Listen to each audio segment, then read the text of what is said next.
നമസ്കാരം. TV USA എല്ലാവരെയും വീണ്ടും ഞങ്ങൾ ക്ഷണിക്കുകയാണ്.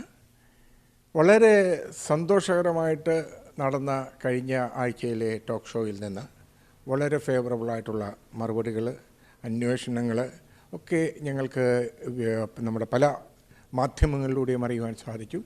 ഇതിനോടകം നമുക്ക് ധാരാളം വ്യൂവേഴ്സ് ഫേസ്ബുക്കിലൂടെയും യൂട്യൂബിലൂടെയും മറ്റ് പല മാധ്യമങ്ങളിലൂടെ ഉണ്ട്. 134,000 എന്നാണ് എനിക്ക് നാട്ടിൽ നിന്ന് കിട്ടിയ ഇതുവരെയുള്ള വ്യൂവേഴ്സിൻ്റെ ഒരു കണക്ക്. പല രീതിയിലാണെന്ന് മാത്രം, പല ചാനലുകളിലാണ്, പല യൂട്യൂബ് അക്കൗണ്ടുകളിലുമാണ്. എങ്കിലും നമുക്ക് ഇത്രയും ആളുകൾ ഇതിനോടകം ഈ കുറഞ്ഞ സമയത്തിനുള്ളിൽ നമ്മുടെ പ്രോഗ്രാം കാണുന്നു എന്നറിയുന്നതിൽ വളരെ സന്തോഷമുണ്ട്.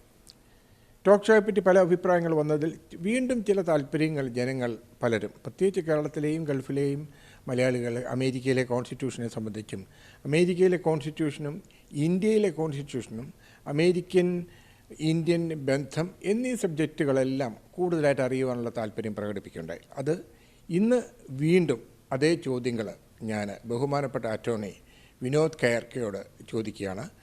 അമേരിക്കൻ കോൺസ്റ്റിറ്റ്യൂഷനെ പറ്റി കഴിഞ്ഞ ആഴ്ച നമ്മൾ സംസാരിച്ച വിഷയങ്ങളിൽ നിന്ന് അല്പം കൂടി കടന്ന് ഇന്ത്യയുടെ കോൺസ്റ്റിറ്റ്യൂഷനുമായിട്ട് നമ്മൾ താരതമ്യം ചെയ്യുമ്പോൾ എങ്ങനെയാവണം, അല്ലെ എങ്ങനെയായിരിക്കും എന്ന് ബഹുമാനപ്പെട്ട ലോയർ നമ്മളോട് സംസാരിക്കുന്നു.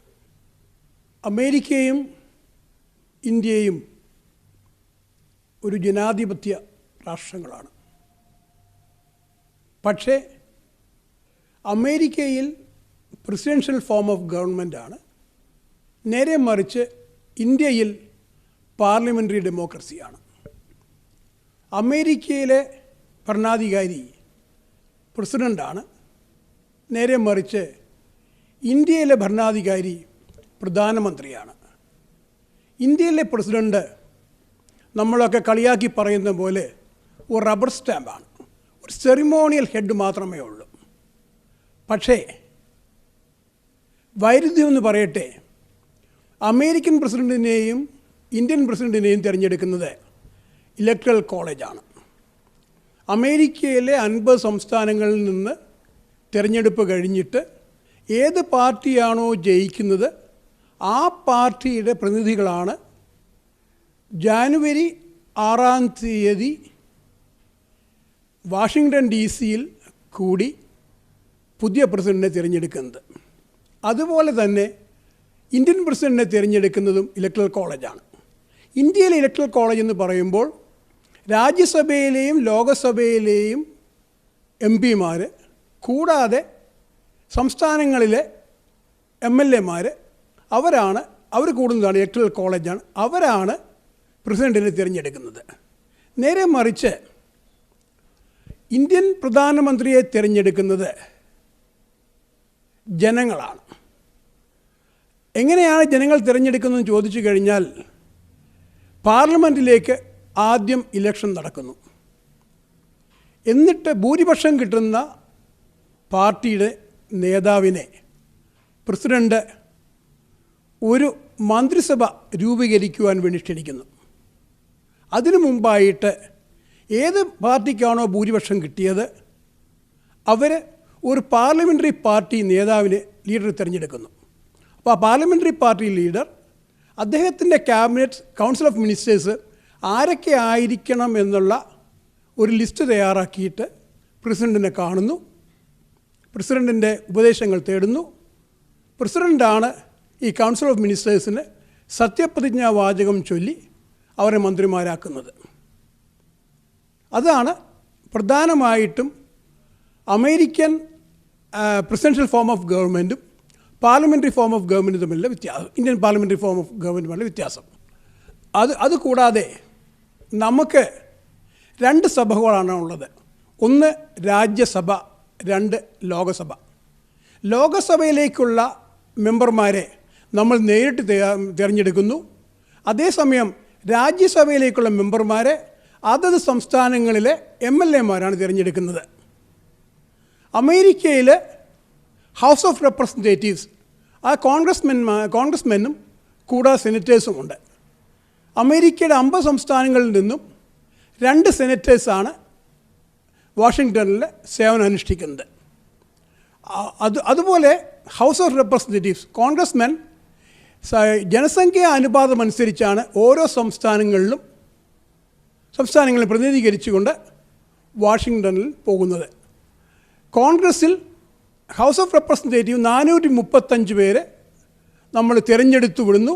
3 പേരെ, 1 പോർട്ടറീക്കോ, 2 വാഷിങ്ടൺ DC, 3 ഗുവാം വിർജീനിയ ഐലൻഡ്സിൽ നിന്ന് ഒരു പ്രതിനിധി. അങ്ങനെ 438 പേര് ചേരുന്ന ഒരു സഭയാണ് ഹൗസ് ഓഫ് റെപ്രസെൻറ്റേറ്റീവ് എന്ന് നമ്മൾ പറയുന്നത്. ടോട്ടൽ US കോൺഗ്രസ് എന്ന് പറയുന്നത് 438 അധികം 100, അത് 100 സെനറ്റേഴ്സാണ്. അങ്ങനെ 538 പ്രതിനിധികൾ ചേരുന്നതാണ് US കോൺഗ്രസ് എന്ന് പറയുന്ന സഭ. വേറൊരു കാര്യം കൂടെ പറയാൻ ആഗ്രഹിക്കുന്നുണ്ട്. ഇന്ത്യയിൽ കൗൺസിൽ ഓഫ് മിനിസ്റ്റേഴ്സിനെ തിരഞ്ഞെടുക്കുന്നത് അവിടെ ഏറ്റവും ഭൂരിപക്ഷം കിട്ടിയ പാർട്ടി നേതാക്കന്മാരാണ്. ഇവിടെ പ്രസിഡൻ്റാണ്. ഇവിടെ അമേരിക്കയിൽ മന്ത്രിമാരില്ല, എല്ലാവരും ക്യാബിനറ്റ് സെക്രട്ടറിമാരാണ്. ആ ക്യാബിനറ്റ് സെക്രട്ടറിമാരെ നിയോഗിക്കുന്നതിന് മുൻപായിട്ട് സെനറ്റിൻ്റെ അപ്രൂവൽ വാങ്ങണം. അവരുടെ ക്യാബിനറ്റ് സെക്രട്ടറിമാരുടെ വിദ്യാഭ്യാസ യോഗ്യത, അവരുടെ കഴിഞ്ഞ കാലങ്ങളിലെ അവരുടെ പശ്ചാത്തലം, അതൊക്കെ പഠിച്ചതിന് ശേഷം മാത്രമേ സെനറ്റ് ഒരു ക്യാബിനറ്റ് സെക്രട്ടറിയെ വോട്ടെടുത്ത് തിരഞ്ഞെടുത്ത് അവരെ നിയോഗിക്കാറുള്ളൂ. അതാണ് പ്രധാനമായിട്ടുള്ള ഇന്ത്യൻ കോൺസ്റ്റിറ്റ്യൂഷനും അമേരിക്കൻ കോൺസ്റ്റിറ്റ്യൂഷനും തമ്മിൽ വ്യത്യാസം. അതുപോലെ നമ്മുടെ സംസ്ഥാനങ്ങളിൽ ഗവർണർമാരെന്ന് പറയുന്നത് കുറച്ചു മുമ്പ് ഞാൻ പറഞ്ഞതുപോലെ ഒരു സെറിമോണിയൽ ഹെഡ് മാത്രമാണ്. എന്നാൽ അമേരിക്കയിലെ സംസ്ഥാനങ്ങളിൽ ഗവർണർമാരെ നമ്മൾ സെലക്ട് ചെയ്യുകയാണ്. ഇവിടെയും ഇന്ത്യയിലുള്ള എല്ലാ സംസ്ഥാനങ്ങളിലും മന്ത്രിമാരാണ് കാര്യനിർവഹണം നടത്തുന്നത്. എല്ലാ അമേരിക്കയിലെ സ്റ്റേറ്റുകളിൽ ഗവർണറുടെ കീഴിൽ ക്യാബിനറ്റ് സെക്രട്ടറിമാർ നിയോഗിക്കുന്നു. ആ ക്യാബിനറ്റ് സെക്രട്ടറിമാരാണ് അതത് സംസ്ഥാനങ്ങളിലെ ഭരണ ചുമതല നിർവഹിക്കുന്നത്. ഇപ്പോൾ നമുക്ക് ബൈഡൻ പ്രൊജക്റ്റഡ് വിന്നർ എന്നൊക്കെയാണല്ലോ മാധ്യമങ്ങൾ പറയുന്നത്. അങ്ങനെയൊരു ടേം ഇല്ലയെന്ന് കഴിഞ്ഞ നമ്മുടെ പ്രോഗ്രാമിൽ അഡ്വക്കേറ്റ് വിനോദ് തന്നെയാണ് പറഞ്ഞത്. അങ്ങനെ ഒരു പ്രൊജക്റ്റഡ് വിന്നർ എന്നൊരു സ്റ്റാറ്റസ് ലീഗലായിട്ട് ഉള്ളതായിട്ട് എനിക്കും അറിയില്ല. എന്നാൽ ഇപ്പോഴത്തെ നിലയിൽ ബൈഡൻ ചുമതല ഏറ്റെടുക്കാൻ പോകുന്നു, അതിനുള്ള ഒരുക്കങ്ങൾ നടക്കുന്നു. അത് വേണ്ടി വന്നാൽ അതിന് ഞാൻ തയ്യാറാണ് എന്ന് പ്രസിഡന്റ് ട്രംപും പറഞ്ഞിട്ടുണ്ട് എന്നുള്ള നിലയിലാണ് ഇപ്പോഴത്തെ വാർത്തകൾ വെളിയിൽ വരുന്നത്.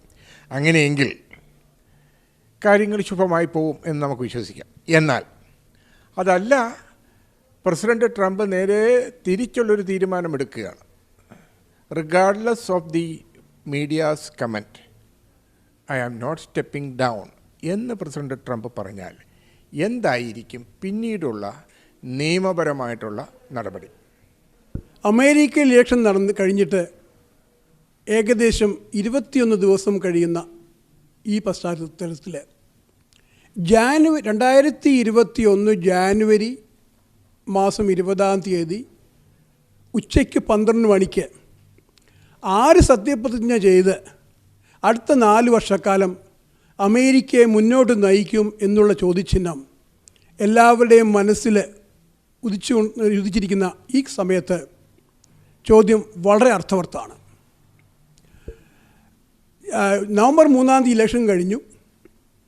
ഡിസംബർ 14 മുൻപായിട്ട് എല്ലാ അമേരിക്കയിലുള്ള 50 സംസ്ഥാനങ്ങളും ഇലക്ഷൻ സർട്ടിഫൈ ചെയ്യണം.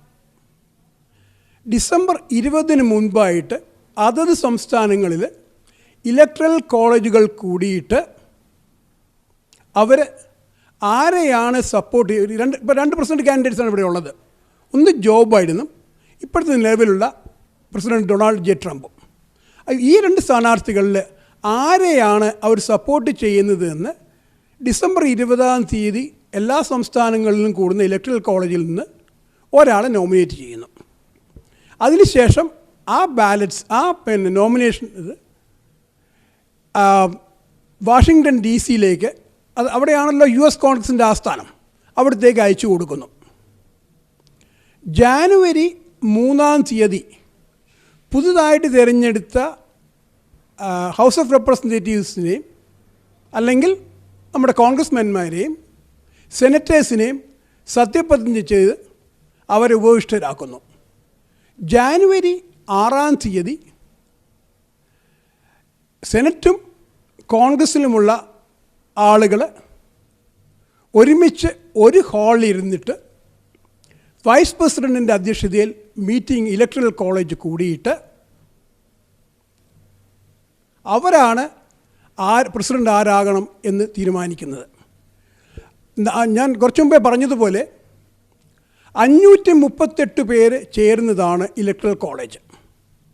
ഒരാൾ പ്രസിഡൻ്റായിട്ട് അവരോധിക്കപ്പെടണമെങ്കിൽ 270 വോട്ട്, 538 ഇലക്ട്രൽ കോളേജിൽ നിന്ന് 270 വോട്ട് ആർക്ക് കിട്ടുന്നോ അവരായിരിക്കും അടുത്ത 4 വർഷം പ്രസിഡൻ്റായിട്ട് അമേരിക്കയെ ഭരിക്കുന്നത്.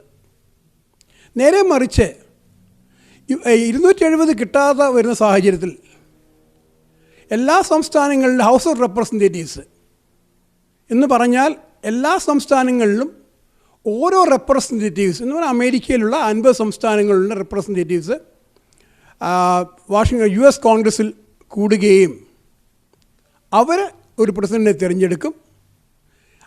US സെനറ്റാണ് വൈസ് പ്രസിഡൻ്റ് ആരായിരിക്കണം എന്ന് തീരുമാനിക്കുന്നത്. എൻ്റെ ഓർമ്മ ശരിയാണെങ്കിൽ 1824 തോന്നുന്നു ജോൺ ലിൻസി ആഡംസ് അദ്ദേഹത്തിനായിരുന്നു ഏറ്റവും കൂടുതൽ വോട്ടുകൾ കിട്ടിയതും ഇലക്ട്രൽ കോളേജിലെ മെമ്പേഴ്സും അദ്ദേഹത്തിന് അനുകൂലിച്ചെങ്കിലും ചില ഈ ഇലക്ട്രൽ കോളേജിലുള്ള മെമ്പേഴ്സ് US കോൺഗ്രസ്സിൽ ചെന്നപ്പോൾ കാലുമാറാൻ ഇടയാവുകയും രണ്ടാം സ്ഥാനത്തെ ഒരു സ്ഥാനാർത്ഥിയെ പ്രസിഡൻ്റായിട്ട് അവരോധിക്കുകയും ചെയ്ത ഒരു കീഴ്വഴക്കം 1824 ഉണ്ടായിട്ടുണ്ട്. അത് ഇവിടെ സംഭവിക്കുമെന്ന് എനിക്ക് വിശ്വാസമില്ല. ജാനുവരി 20, 11:59 AM വരെ ഡൊണാൾഡ് ട്രംപ് തന്നെയായിരിക്കും പ്രസിഡൻറ്റ്.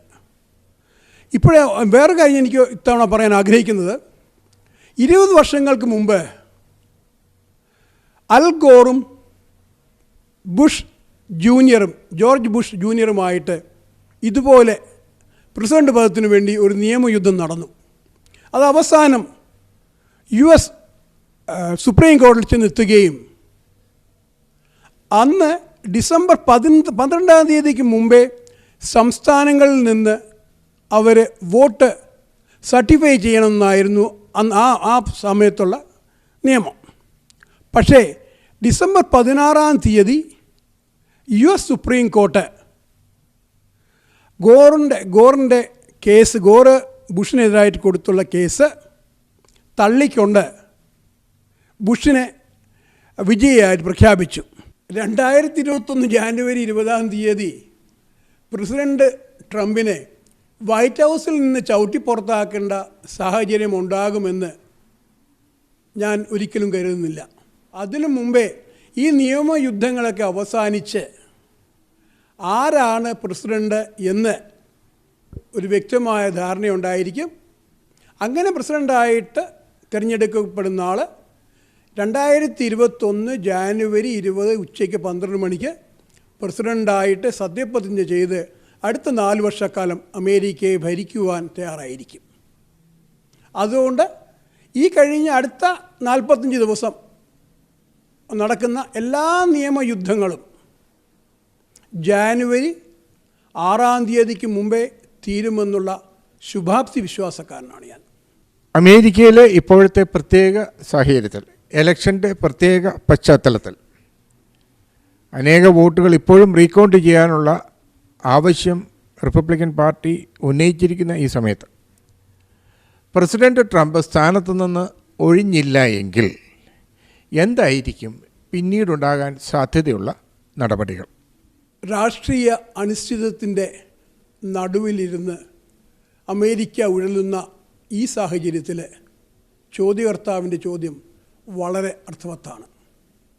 2021 ജാനുവരി 20 12 മണിക്ക് ഇപ്പോഴത്തെ നിലവിലുള്ള പ്രസിഡന്റ് ഡൊണാൾഡ് ജെ ട്രംപിനെ ചവിട്ടിപ്പുറത്താക്കേണ്ട സാഹചര്യം വരുമെന്ന് ആരെങ്കിലും ഉദ്ദേശിക്കുന്നുണ്ടെങ്കിൽ അവർ വിഡ്ഢികളുടെ സ്വർഗത്തിലാണ് എന്ന് പറയാൻ ആഗ്രഹിക്കുന്നുണ്ട്.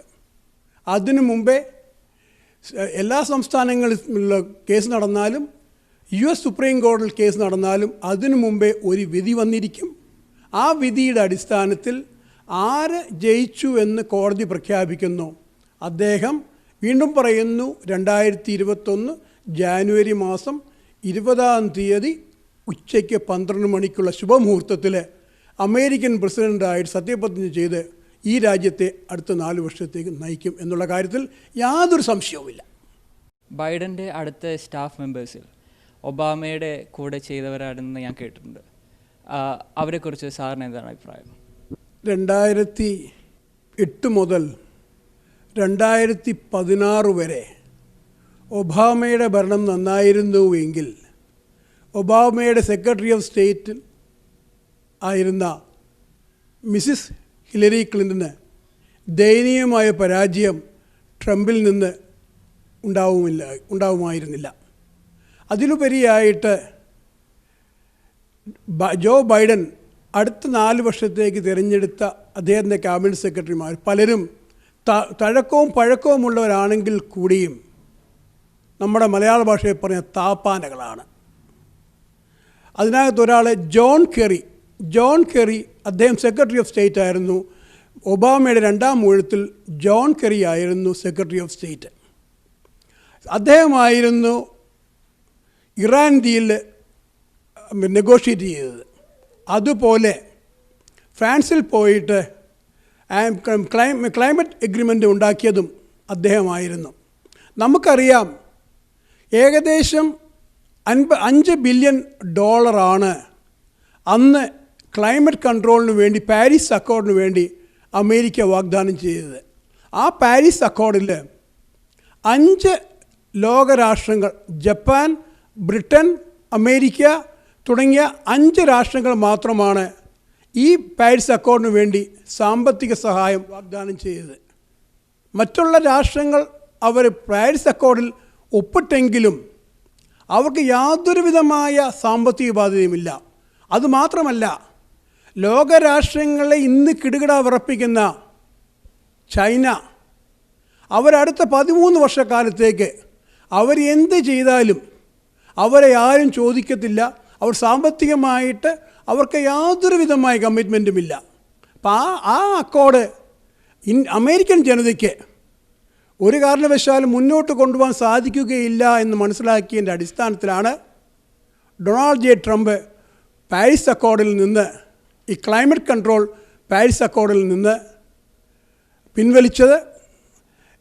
ഏതായാലും 8 പേരെ എൻ്റെ ഓർമ്മ ശരിയാണെങ്കിൽ 8 അംഗങ്ങളെയാണ് ക്യാബിനറ്റ് സെക്രട്ടറിമാരായിട്ട് ജോ ബൈഡൻ ഇപ്പോൾ തിരഞ്ഞെടുത്തിട്ടുള്ളത്. അവരുടെ ക്വാളിഫിക്കേഷൻ എന്താണ്, അവരുടെ പഴയകാല പരിചയം എന്താണ് എന്ന് നമുക്ക് ഒരു വിലയിരുത്താൻ സമയമായിട്ടില്ല. അവരുടെ അടുത്ത ഭാവിയിൽ പരിപാടികൾ കണ്ടിട്ട് നമുക്കതിനെക്കുറിച്ച് വിലയിരുത്തുന്നതായിരിക്കും ഈ തരുണത്തിൽ നല്ലത്. ഡിസംബർ 24 മുമ്പായി കോവിഡ് വാക്സിൻ ഡെവലപ്പ് ചെയ്യുമെന്ന് ഈ അടുത്ത് പറയുകയുണ്ടായി. FDA അപ്രൂവിന് ശേഷം 24 മണിക്കൂറിനുള്ളിൽ കോവിഡ് വാക്സിൻ വിതരണം ചെയ്യുമെന്നാണ് പറയുന്നത്. അത് എന്തോരം പ്രായോഗികമാകുമെന്നാണ് സാറ് കരുതുന്നത്? നല്ലൊരു ചോദ്യം. ഡൊണാൾഡ് ജെ ട്രംപ് പ്രസിഡൻ്റ് ആയിരിക്കെ തന്നെയാണ് ഡിസംബർ 24 കോവിഡ് വാക്സിൻ അമേരിക്കൻ ജനതയ്ക്ക് FDA അപ്രൂവ് ചെയ്തതിന് ശേഷം കൊടുക്കുന്നത്. കഴിഞ്ഞ 6 മാസക്കാലമായിട്ട് തിരഞ്ഞെടുപ്പ് രംഗങ്ങളിൽ കേട്ട പ്രധാനപ്പെട്ട അദ്ദേഹത്തെക്കുറിച്ചുള്ള ആക്ഷേപം ഏകദേശം 200,000 ആളുകൾ മരിച്ചു, പ്രസിഡന്റ് ട്രംപ് എന്ത് ചെയ്തു എന്നുള്ളതായിരുന്നു. 2020 ജാനുവരി മാസം ചൈനയിലെ യുഹാനിൽ നിന്ന് എങ്ങനെയാണെന്നറിയില്ല ഈ വൈറസ് പൊട്ടിപ്പുറപ്പെട്ടപ്പോൾ ലോക ജനത ഒന്നടങ്കം എന്ത് ചെയ്യണമെന്നറിയാതെ വിഷമിച്ച സാഹചര്യത്തിൽ അമേരിക്കൻ പ്രസിഡന്റ് ആദ്യമായിട്ട് ചെയ്തു ചൈനയിൽ നിന്ന് അമേരിക്കയിലേക്ക് വരുന്ന യാത്രക്കാരെ തടഞ്ഞു. അത് 2020 മാർച്ച് മാസത്തിലാണ്. ഇന്ന് പ്രസിഡന്റ് ഇലക്ട് എന്ന് പറയുന്ന ജോ ബൈഡൻ പ്രസിഡന്റിനെ ഭ്രാന്തനെന്നും വിവരദോഷിയെന്നും വിളിച്ചു. ഏകദേശം 6 മാസം കൊണ്ടാണ് അമേരിക്കയിൽ വാക്സിൻ ഉണ്ടാക്കാൻ സാധിച്ചത്. അത് പ്രസിഡന്റ് സംബന്ധിച്ചിടത്തോളം വലിയൊരു നേട്ടമാണ്. ഒരു പക്ഷേ ഇലക്ഷന് മുമ്പേ ഈ വാക്സിൻ വന്നായിരുന്നുവെങ്കിൽ തീർച്ചയായും ഇന്ന് നമ്മൾ ഇതുപോലെ ഓരോ കോടതി വരാന്തയിലും ഇലക്ഷൻ കേസുമായിട്ട് പോകേണ്ടി വരികയില്ലായിരുന്നു. അതുകൊണ്ട് ഇത് ഡൊണാൾഡ് ജെ ട്രംപിൻ്റെ ഒരു അഭിമാന മുഹൂർത്തമായിട്ട് തീർച്ചയായും നമുക്ക് കാണാം. ഇന്ന് കിട്ടിയ 2 വാർത്തകളെ ഞാനൊന്ന് അഭിസംബോധന ചെയ്തിട്ട് അതിലെ റിസൾട്ട്, അതിൽ നിന്നുണ്ടാകാവുന്ന റിസൾട്ട് എന്താണെന്ന് അറിയാനായിട്ട് ബഹുമാനപ്പെട്ട അറ്റോർണി വിനോദ് കെയർക്കയോട് ഞാൻ ഫൈനൽ ക്വസ്റ്റ്യൻസാണിത്. ഇതോടുകൂടി നമ്മുടെ ടോക്ക് ഷോ അവസാനിക്കുകയാണ്. ഈ 2 ചോദ്യങ്ങൾക്ക് കൂടി മറുപടി തരണം. Georgia recount requested by Trump campaign begin Tuesday എന്ന് വിചാരിക്കുമ്പോൾ ഇന്നത്തെ ട്യൂസ്ഡേ ആണ് എന്ന് ഞാൻ വിചാരിക്കുന്നു. ഇന്നത് സംഭവിച്ചാൽ ഓൾസോ ഇങ്ങനെയുണ്ട് ഒരു comment, very serious problems in Georgia election. അപ്പോൾ ഇങ്ങനെ 2 കാര്യങ്ങൾ ജോർജിയയിലെ ഇലക്ഷനുമായിട്ട് ബന്ധപ്പെട്ട് ഇപ്പോഴും നിൽക്കുകയാണ്. അതായത് still pending, still things are worst. ആ ഒരു സിറ്റുവേഷനിൽ ട്രംപിൻ്റെ വിജയത്തിന് വീണ്ടും എന്തെങ്കിലും സാധ്യതകളുണ്ടോ? ഇലക്ഷൻ്റെ റിസൾട്ട് പരിപൂർണമായിട്ട് റിവേഴ്സ് ചെയ്യാനുള്ള സാധ്യതകളുണ്ടോ എന്നുകൂടി പറഞ്ഞിട്ട് നമുക്ക് ഈ പ്രോഗ്രാം അവസാനിപ്പിക്കാം. ജോർജിയ ഇലക്ഷൻ കഴിഞ്ഞ ആഴ്ച സർട്ടിഫൈ ചെയ്തു. അതിനെതിരായിട്ടാണ് ജോർജിയ സ്റ്റേറ്റ് സുപ്രീം കോർട്ടിൽ ട്രംപ് ഒരു കേസ് ഫയൽ ചെയ്തിരിക്കുന്നത്. ഏകദേശം 1000കണക്കിന് സത്യപ്രതിജ്ഞ അഫിഡവിറ്റ്സ് ട്രംപിൻ്റെ വക്കീലന്മാരുടെ കയ്യിലുണ്ട്. അത് പ്രൂവ് ചെയ്യുകയാണെങ്കിൽ അവിഹിതമായിട്ട് ഇല്ലീഗലായിട്ടുള്ള വോട്ടുകൾ, ബാലറ്റ് ഹാർവെസ്റ്റിങ്, മരിച്ച ആളുകൾ വോട്ട് ചെയ്തിട്ടുണ്ട്, അല്ലെങ്കിൽ ഔട്ട് ഓഫ് സ്റ്റേറ്റിലെ ആൾക്കാർ വന്ന് വോട്ട് ചെയ്തിട്ടുണ്ട് എന്ന് ട്രംപിൻ്റെ വക്കീലന്മാർക്ക് ജോർജിയ സുപ്രീം കോടതിയിൽ ക്രോസ് എക്സാമിനേഷന് ശേഷം സ്ഥാപിക്കാൻ സാധിച്ചാൽ Georgia secretary of state certify ചെയ്ത ഇലക്ഷൻ നൾ ആൻഡ് വോയിഡായിട്ട് ജോർജിയ സ്റ്റേറ്റ് സുപ്രീം കോർട്ട് വിധിക്കും.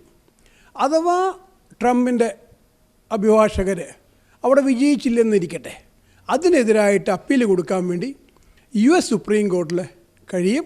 ഏതായാലും ജാനുവരി 6, 2021 മുമ്പ് ആരായിരിക്കും അടുത്ത പ്രസിഡന്റ് എന്ന് എന്തൊക്കെ നിയമയുദ്ധങ്ങൾ ഏതൊക്കെ സ്റ്റേറ്റിന് സുപ്രീം കോടതിയിലോ US സുപ്രീം കോടതി നടത്തിയാലും ജാനുവരി 6 മുമ്പേ ആരായിരിക്കും പ്രസിഡന്റ് എന്നുള്ള കാര്യത്തിൽ ഒരു വ്യക്തമായ ധാരണ ഉണ്ടായിരിക്കും.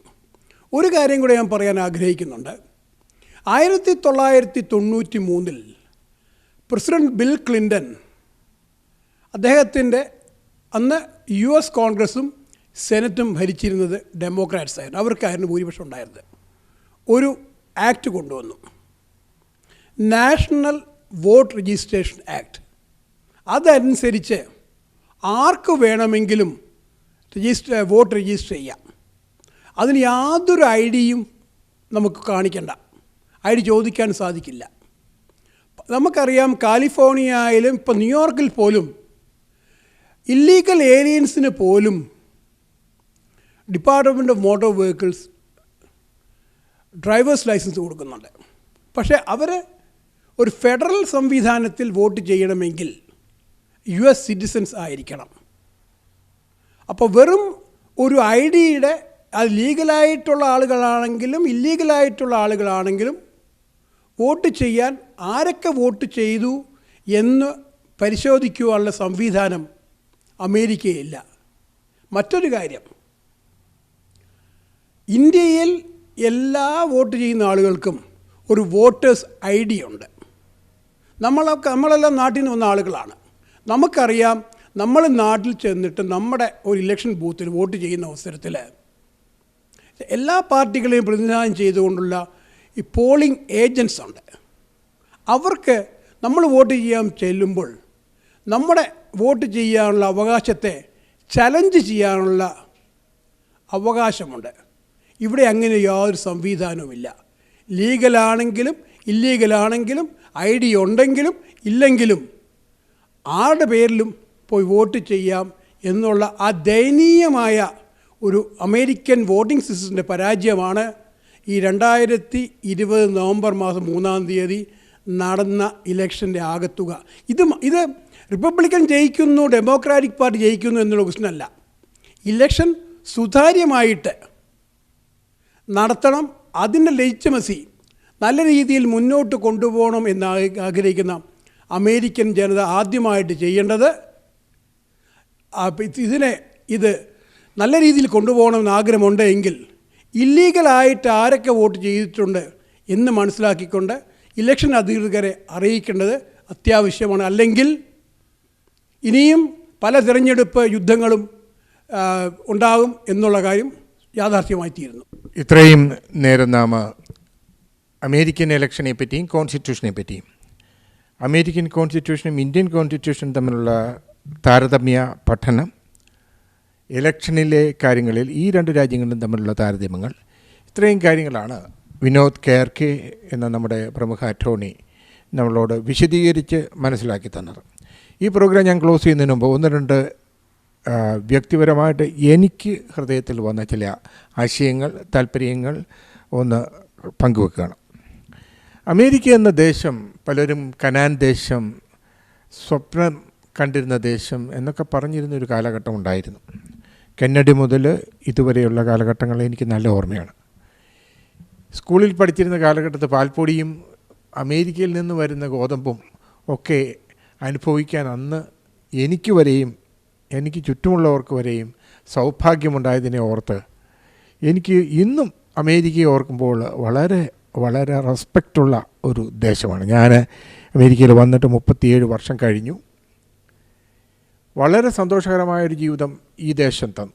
എന്നാൽ വിദേശികളായി വന്ന നമ്മൾ ഓരോരുത്തരും പല രാജ്യങ്ങളിൽ നിന്ന്, പ്രത്യേകിച്ച് ദരിദ്ര രാജ്യങ്ങളിൽ നിന്ന് വന്ന അനേകരാണെന്ന് മൈനോറിറ്റീസ് എന്ന് പറഞ്ഞു തുടങ്ങി ഇപ്പം മജോറിറ്റിയായി മാറിക്കൊണ്ടിരിക്കുന്ന ഒരു വിഭാഗം ആഫ്രിക്കൻസ്, സ്പാനിഷ് രാജ്യങ്ങൾ, ഇന്ത്യ പോലുള്ള ഏഷ്യൻ രാജ്യങ്ങൾ, ഇവിടെ നിന്നൊക്കെയും വന്നിട്ടുള്ള കൾച്ചർ ഈ ദേശത്തെ കീഴടക്കിക്കൊണ്ടിരിക്കുകയാണ്. അഴിമതി, അക്രമം എന്നിവ പണ്ട് ഞാൻ അമേരിക്കയിൽ കേട്ടിട്ട് പോലുമില്ല. പക്ഷേ ഇന്ന് അതൊരു സാധാരണ സംഭവത്തെ പോലെ ആയി മാറിയിരിക്കുക. എന്തുകൊണ്ടാണിത് സംഭവിക്കുന്നത്? ഞാൻ പലപ്പോഴും പറയാറുണ്ട്, നമ്മളെപ്പോലുള്ള ആൾക്കാർ വന്നാണോ ഈ ദേശം ഇങ്ങനെ നാശമാക്കിയത് എന്ന് ഞാൻ തമാശയായിട്ട് ചോദിക്കാറുണ്ട്. നമ്മുടെ culture, African culture, Spanish culture, ഇതൊക്കെ ഈ ദേശത്ത് വളരെയധികം ഇൻഫ്ലുവൻസ് ചെയ്തിരിക്കുക. ഈ ദേശത്തുള്ളവരാരും ഒരുപക്ഷെ ഇതുപോലെ ആയിരുന്നോ എന്ന് എനിക്ക് സംശയമുണ്ട്. ഏതായാലും ഈ തെരഞ്ഞെടുപ്പിലെ വളരെ വ്യക്തമായ അഴിമതി അമേരിക്കയിൽ ഞാൻ ആദ്യമായിട്ട് കാണുക. ഈ രീതിയിൽ മുമ്പോട്ട് പോയാൽ, ഈ അഴിമതിക്കാർ തന്നെ രംഗത്ത് വന്നാൽ, ഈ അഴിമതിക്കാർ തന്നെ ഭരണരംഗത്ത് വന്നാൽ എന്തായിരിക്കും മുമ്പോട്ടുള്ള അവസ്ഥ? കോവിഡ് പോലൊരു മാരക രോഗത്തെ പോലും ആയുധമാക്കി ഈ ദേശത്ത് വലിയ ഒരു വ്യത്യാസം സൃഷ്ടിക്കുവാൻ, അല്ലെങ്കിൽ വലിയൊരു അഴിമതി രാഷ്ട്രീയം സൃഷ്ടിക്കുവാൻ തന്നെ ഇവിടുത്തെ നേതാക്കൾ ശ്രമിക്കുന്ന ഒരു കാലഘട്ടമാണിത്.